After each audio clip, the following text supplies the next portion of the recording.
रायपुर में बागेश्वर धाम सरकार का दरबार और रामकथा चल रही है। इस बीच देश में तमाम ऐसे बयानात आए जिसको लेकर बवाल खड़ा हो गया है। कोई रामचरितमानस पर बैन लगाने की बात कह रहा है, कोई बाबा बागेश्वर धाम के जो चमत्कार है, जो दिव्य शक्तियां हैं, उसको लेकर सवाल खड़े कर रहा है। लेकिन इस पंडाल में बैठे साधु संत इन बयानों को लेकर क्या सोचते हैं, और खासकर उस बयान, उस माहौल को लेकर जिसपे कल बाबा के मंच पर एक मुस्लिम महिला ने हिंदू धर्म अपनाया और महाराज जी ने, जो बागेश्वर धाम के पंडित धीरेन्द्र कृष्ण शास्त्री जिसको कहा जाता है, उन्होंने बाकायदा उसका नामकरण भी किया है। ये तमाम मुद्दे आज की तारीख में बेहद गर्म हैं। इन मुद्दों पर देश का साधु संत समाज क्या सोचता है, ये जानना बहुत जरूरी है। और हम उसी कथा पंडाल में मौजूद हैं जो पंडित धीरेन्द्र कृष्ण शास्त्री का कथा पंडाल है, और यहां पर राम कथा चल रही है पिछले 7 दिनों से, और आज इस राम कथा का आखिरी दिन है।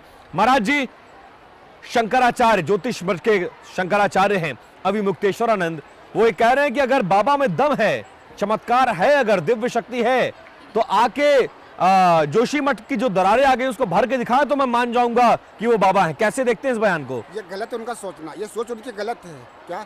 क्योंकि बाबा ये काम के लिए थोड़ी निकले, बाबा तो सिर्फ हिंदुओं को जोड़ने के लिए निकले हैं। क्या ऐसा दरारा बोलना, ये वो करना उनका काम थोड़ी, ये काम तो बड़े बड़े मठों वालों का काम है। ये मठ लेलक जो बैठे हैं ना, इनका काम है। ये सिर्फ लोगों पे क्या महाराज पे कीचड़ उछाल रहे, महाराज को किसी हाल में भी तंग करना, नीचे गिराना, ये उनकी सोच गलत है। क्या 100% गलत है। ऐसा नहीं सोचना चाहिए उन्हें कि दरार बंद कर दे, वो कर दे। नहीं, उनके दिव्य चमत्कारों पर सवाल खड़े कर रहे हैं, कह रहे हैं अगर उनमें ताकत है, अगर दिव्य शक्ति है तो दरार भर के दिखाएं। कभी महाराज जी ने ये कहा है कि हम चमत्कारी हैं, दरबार में आओ, जिसका भाग्य, किसका भाग्योदय होता है? चमत्कार तो हनुमान जी है। अगर किसका भाग्योदय होता है उसी का हो जाएगा काम। उन्होंने कभी ये नहीं कहा कि हम चमत्कारगिरी करते हैं, दरबार में आओ, किसका भाग्योदय होता है? उन्होंने अपने आप को ये नहीं कहा कि हम करते हैं चमत्कारी, कहा है नहीं। लेकिन इस बीच शंकराचार्य वो शंकराचार्य नहीं है, ब्राह्मण, वो सनातन के है ही नहीं। उनका खुद अपने टेस्ट कराना चाहिए। वो सनातन ही नहीं है। वो सनातन होते तो ये सवाल ही नहीं करते। और रही जोशी मठ की कर्म, जैसे कर्म करोगे वो सब किसको नहीं। आदमी का अमर है क्या? अमर है क्या? आया है वो जाएगा भी, प्रलय कहानी होती है। नहीं, लेकिन वो दिव्य स्थल है, धाम है। धाम कहाँ है? जोशी मठ जो आपने जोशी मठ है ना, जोशी मठ है ना, धाम है। हमने ये नहीं कहते धाम नहीं है, सब चीज की। लेकिन इस तरह का बयान नहीं देना चाहिए, आपको ये ऐसा लगता है? अच्छा ये बताइए, समाजवादी पार्टी के एक नेता है स्वामी प्रसाद मौर्य, वो ये कह रहे हैं कि रामचरितमानस को बैन कर देना चाहिए, या उस कोट को हटा देना चाहिए जिसमें ये लिखा है कि ढोल गवार शूद्र पशुनारी सकल ताड़ना के अधिकारी। इस बयान के जरिए रामायण में, इस रामचरितमानस में इस तरह के बयानों से, इस तरह के कोट से पिछड़ों का, दलितों का, महिलाओं का अपमान हुआ है। आप मानते हैं? इस बयान को कैसे देखते हैं आप? इस बयान को ऐसे देखते हैं जैसे उन्होंने कहा ढोल गमार शूद्र पशु नारी, तो इस चौपाई की उपाख्या करें तो इसका अगल अगल है। और उनका कहना एक गलत है, जो वो कह रहे हैं बहुत गलत है। पहली बात है कि उन्होंने सनातन को आगे बढ़ाया। आज कोई ऐसा पैदा हुआ जो इतना सनातन को आगे बढ़ाए, तो अगर वो हैं तो यहाँ मंच पे आए। उन्होंने कहा था कि हम दूसरे दिन आएंगे, वो दूसरे दिन आके वो दिखा देते तो उनके शरीर के चिथड़े उड़ जाते। नहीं, लेकिन स्वामी प्रसाद मौर्य के बयान को कैसे देख रहे हैं आप? वो ये कह रहे हैं कि महिलाओं का अपमान होता है रामचरितमानस में, इस तरह के काव्यों को बैन कर देना चाहिए, रामचरितमानस को बैन कर देना चाहिए। कैसे देखते हैं आप इस बयान को? स्वामी प्रसाद हम ये कहना चाह रहे हैं स्वामी प्रसाद मौर्य से कि उनको रामायण का ज्ञान ही नहीं है, उस चौपाई का अर्थ ही उनको नहीं मालूम है। उसमें लिखा है ढोल गंवार शूद्र पशु नारी सकल ताड़ना के अधिकारी। उसको ताड़ना का मतलब ही नहीं पता है। ताड़ना का मतलब है ध्यान देना। ढोल आप बजाएंगे, लय में बजाएंगे, ध्यान में रखेंगे तो बजेगी। पीटना चालू कर देंगे तो गड़बड़ हो जाएगा। ठीक है। गंवार को भी लोग कहते हैं ध्यान देना चाहिए।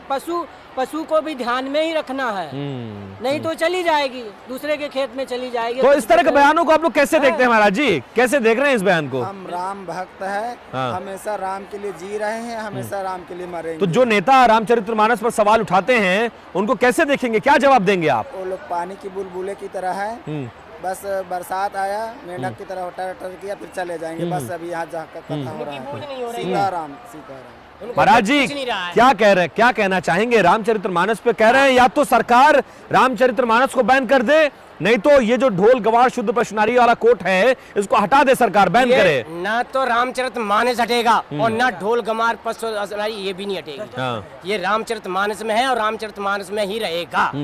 वो मौर्य है, वो मौर्य पाकिस्तान चले जाए। अगर वो मौर्य को नफरत है तो पाकिस्तान चले जाए। और कौन से स्वामी है ज्योतिर्मठ वाले, हाँ हाँ वो है, या फिर उनको परेशानी है तो उस मठ में उनको ज्यादा पीड़ा हो रही है तो बगल में कोई नहर हो उसमें डूब जाना चाहिए। महाराज जी नाराज नजर आ रहे हैं स्वामी प्रसाद मौर्य के बयान से। हमारे कहने का मतलब है हमारे धरती पर जो भी संत आए हैं वो उस चमत्कार नहीं दिखाया, अपनी शक्ति दिखाते रहेंगे, हमेशा दिखाते रहेंगे। जो भी भगवान राम जो धरती हमारे आए हैं उनको भी विरोध करने वाले हर से आदमी आया, मैं अपने शक्ति का प्रभाव नहीं कुछ कर नहीं पाया। एक महिला कल, महाराज जी आ गया जी थोड़ा सा, एक महिला कल जो थी सुल्ताना बेग, वो कल शुभिदासी बन गई। लोग ये सवाल खड़ा कर रहे हैं कि क्या मुस्लिम धर्म में महिलाएं सुरक्षित नहीं हैं, अपमानित होती हैं, और लोग ये भी मांग कर रहे हैं कि मुस्लिम धर्म की महिलाओं को हिंदू धर्म अपना लेना चाहिए। क्या ऐसा होना चाहिए, कैसे देखते हैं आप लोग? ऐसा धर्म अपनाना ये इंसान की अपनी मर्जी पे डिपेंड करता है। हाँ। मजहब नहीं सिखाता आपस में बैर रखना। बाबा जी जो है ना हर इंसान को प्यार करते, किसी के विरोध में नहीं बाबा जी बोलते हैं और सबको ही गले लगाते हैं। उनके लिए ना कोई हिंदू मुसलमान ना सिख है ना कोई ईसाई है, उनका दरबार है, कोई भी सत्संग में आके कोई आ सकता है। लेकिन कुछ लोग कह रहे हैं मुस्लिम धर्म में क्या महिलाएं सुरक्षित नहीं है, ऐसा लग रहा है आपको, इसलिए मुस्लिम धर्म में महिलाएं छोड़कर आ रही हैं? बिल्कुल बिल्कुल, मुस्लिम धर्म में महिलाओं का कोई स्थान नहीं है, उनका कोई इज्जत नहीं है। जहाँ देखो कुछ भी होता है कोड़े से मारो, सीधी सी बात है। अब तालिबान मतलब अगर आप मुस्लिम को समझना चाहते हो तो तालिबान को समझिए। अगर प्योर तालिबान जो है वो प्योर मुस्लिम है, बाकी ये लोग जितने लोग हैं वो सब डुप्लीकेट मुस्लिम है। सच बता रहे हो, मुस्लिम धर्म मतलब तालिबान, जहाँ पर मारो महिलाओं की इज्जत नहीं होती, आपको ऐसा लग रहा है महाराज जी? क्योंकि वो लोग क्या करते हैं, तलाक क्या है, इधर महिला लोग बेइज्जती करते हैं, गली गली उनको ठुकरियां खाना पड़ती है। अब कम से तो आप लोग स्वागत करने के लिए तैयार हैं? बिल्कुल मुस्लिम धर्म की। अच्छा एक लाइन में ये बता दीजिए, स्वामी प्रसाद मौर्य को लेकर साधु संत समाज क्या कहना चाह रहा है? उनको छोड़ देना चाहिए, देश छोड़ देना चाहिए। बाइकाट करना चाहिए। तो संत समाज में देखिए बहुत ज्यादा गुस्सा है स्वामी प्रसाद मौर्य के बयान को लेकर। कोई बाइकआउट करने की मांग कर रहा है, कोई पाकिस्तान जाने की मांग कर रहा है। इन दिनों रामचरितमानस को लेकर जिस तरह के सवाल खड़े हो रहे हैं उसको देखकर माहौल गर्म है, और इसमें ऐसे नेताओं की बयानबाजी को लेकर गुस्सा भी लोगों का नजर आ रहा है। कैमरा पर्सन संदीप के साथ विपिन चौबे, TV9।